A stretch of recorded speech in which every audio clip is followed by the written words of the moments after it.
So hello students, welcome to EduTap and welcome to this video. Are you preparing to crack NABARD grade A examination?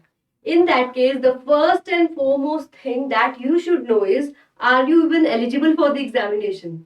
That means eligibility पक्का ही पता होनी चाहिए. If you don't know that, this video is going to be for you. Alright, in this video we will discuss each and everything that is there to know about the eligibility, and not only that, उनसे related जितनी भी queries आती है we will also address that in this video. And after so much request, we are here to predict the notification of year 2023 that we will do in the end of the video. So stay tuned if you want to know कि notification कब आने वाली है. So let's start our video, but before that I have a very quick announcement. So EduTap has recently launched an ultimate guidebook for all the NABARD aspirant. If you are preparing for NABARD grade A examination and have a set of queries regarding what the function of NABARD, the working of NABARD, or any query related to NABARD organization, or you might have queries related to the NABARD examination, like how many phases are there, what subject you will have to prepare, उन subjects की cut off कितनी जाती है. So you will get the answer of all these query in this one guidebook. Not only that, you will also get six-step strategies as well as the definite sources that will help you crack your NABARD examination. And if you're somebody who keeps forgetting कि अच्छा subject कौन-कौन से थे, अच्छा phases कितने थे, in that case what you can do, you can go in the description box, check out the link, register yourself and download yourself this 30-page comprehensive beautifully prepared guidebook. अगली बार जब भूलोगे तो starting से सब कुछ नहीं search करना पड़ेगा, download पे जाना, बुक को चेक कर लेना, you will get the answer. So this was about the guidebook. Now let's talk about today's topic. So today we are talking about the eligibility criteria for NABARD. So first of all you might know or might not know कि journalist और specialist दो post होती हैं. Alright, अब थोड़ा सा eligibility criteria different होता है, हालांकि ओवरऑल रहता सेम है, बस सब्जेक्ट चेंज रहते हैं. But if you are applying from the journalist team, इस केस में व्हाट यू कैन डू, अगर आपने अपनी ग्रेजुएशन कर रखी है, no matter the subject, subject कुछ भी हो सकता है, बीकॉम हो सकता है, बीएससी हो सकता है, बीए हो सकता है, और उसके अंदर भी हो सकता है आपने हिस्ट्री से किया है, ज्योग्राफी से किया है, डजंट मैटर, कोई भी सब्जेक्ट हो, if you got 60% under the unreserved category और द ओबीसी कैटेगरी और 55% under SC ST PWBD, in that case you are eligible for NABARD examination educationally. Okay, तो ये हमारी है educational eligibility.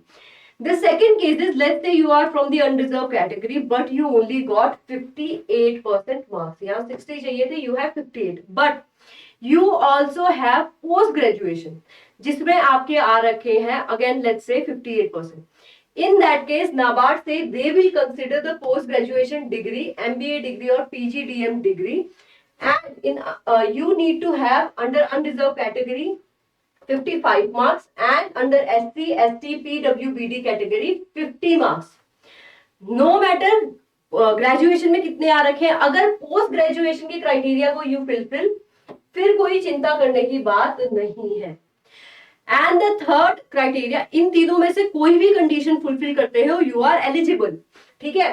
Third case is if you have done your CA, CS, ICWA और PhD from any reputed or any recognized institute, in that case no matter percentage कितने आ रखे हैं PhD में, you are eligible. तो summarise कर देती हूँ जिनको समझ में नहीं आ रहा है. तीन क्राइटेरिया है, you have done your graduation, you have done your post graduation and you have done your PhD.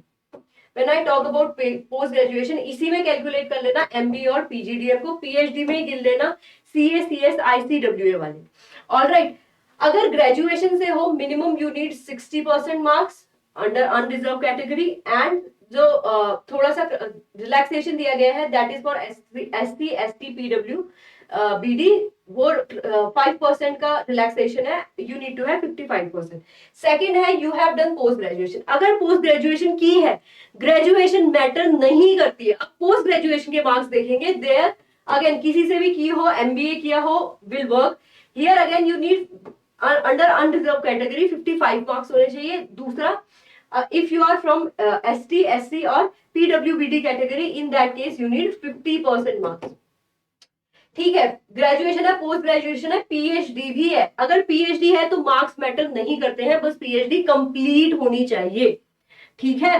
This is the condition for journalist. Similarly agriculture, engineering, fisheries, forestry, ये जितनी भी स्पेशलिस्ट पोस्ट है, you can see the condition यार। Basically bachelors में again बोलते हैं subject same होने चाहिए डिग्री के लिए, देन 60% मार्क्स, कैटेगरी में 55% मार्क्स, कैटेगरी भी सेम है यहाँ। लेकिन एसटी पीडब्ल्यूबीडी है, वो जिस पोजीशन में सीट आई है उसके हिसाब से कैटेगरी चेंज हो जाएगी। There you can see the difference. Alright, बाकी सब सेम रहने वाला है। And we are taking the example of year 2022 की नोटिफिकेशन। जब भी फ्यूचर में नोटिफिकेशन आएगी किसी भी ईयर की, it will not differ very much, थोड़ा सा डिफरेंस हो सकता है बट ओवरऑल सेम रहेगा। That is why we need to understand this notification and eligibility criteria. तो ये हमने बात कर ली एजुकेशनल एलिजिबिलिटी की। अब इसमें से दो जो मोस्ट बेसिक क्वेरी आती है स्टूडेंट को और बहुत ही वैलिड क्वेरी है, वो दो क्वेरी हो जाती है हमारी। First, what if let's say मैंने कर रखी है अपनी ग्रेजुएशन एग्रीकल्चर से, now I am eligible for the journalist team, I am eligible for the agriculture team, I am eligible for the land development. तो क्या मैं तीनों के लिए अप्लाई करूं या मैं एक ही में अप्लाई कर सकता हूं या किसी दो में अप्लाई कर सकता हूं? What is the condition? In that case please note, NABARD ने, और जो सेकंड कैटेगरी है, सेकंड क्वेश्चन आता है, दोनों क्वेरीज देख लेते हैं पहले।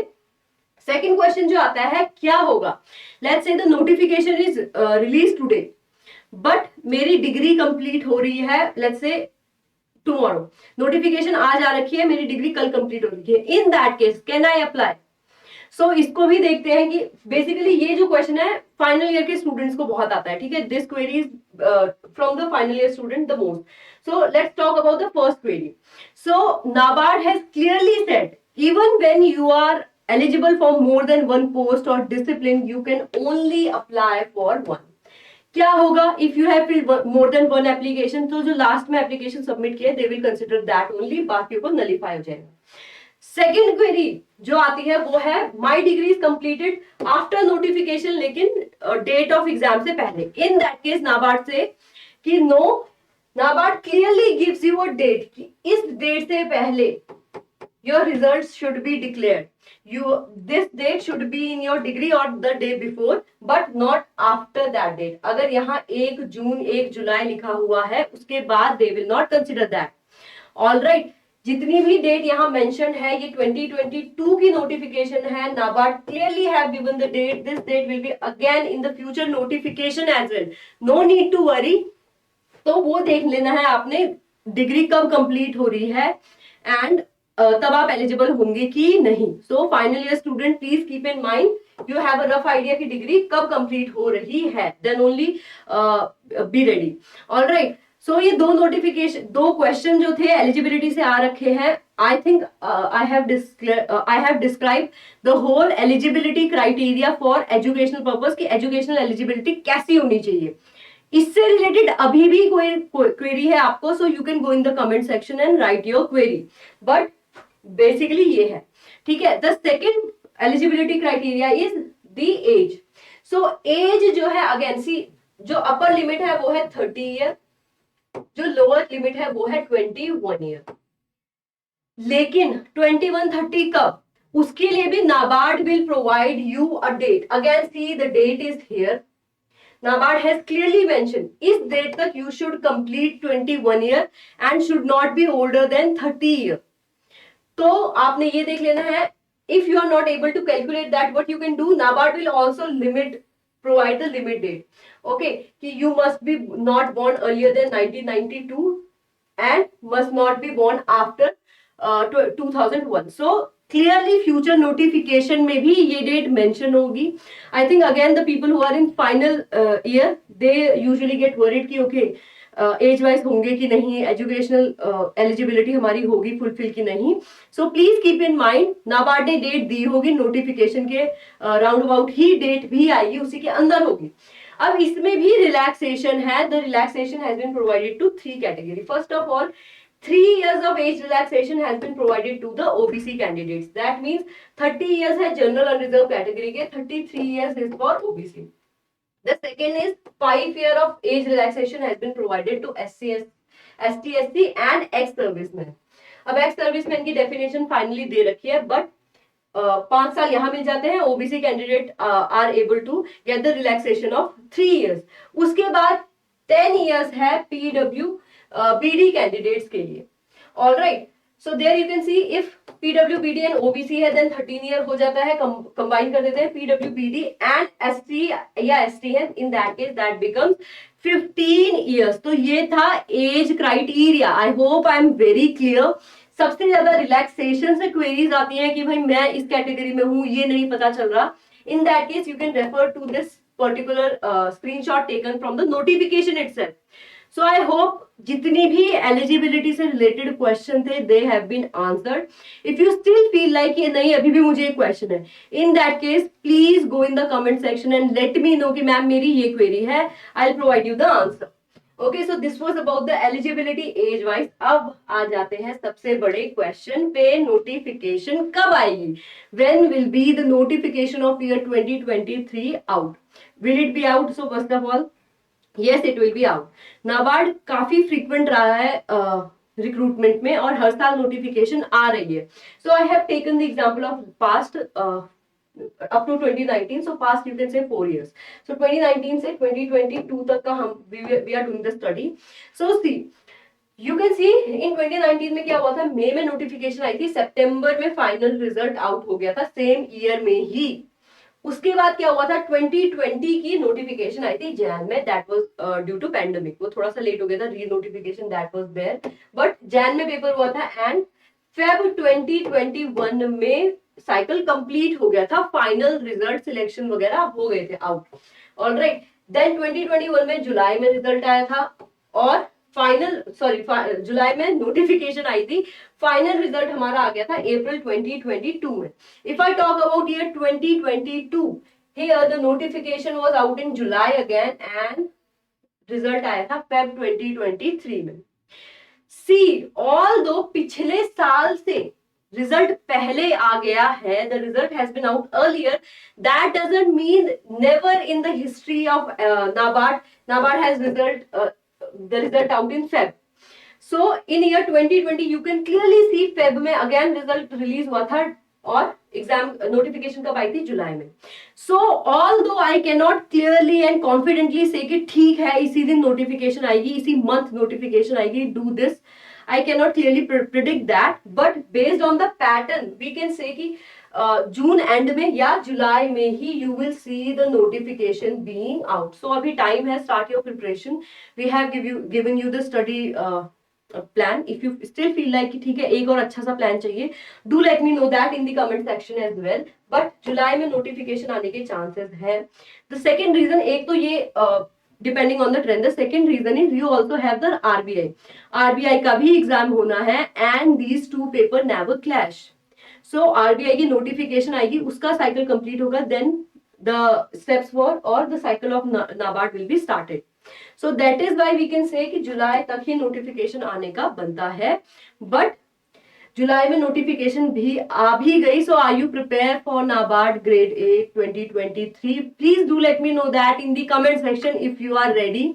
आई होप अब एलिजिबिलिटी से रिलेटेड कोई क्वेश्चन नहीं रह गया है. नोटिफिकेशन के लिए the people are constantly worrying, constantly commenting, so I have brought this out also.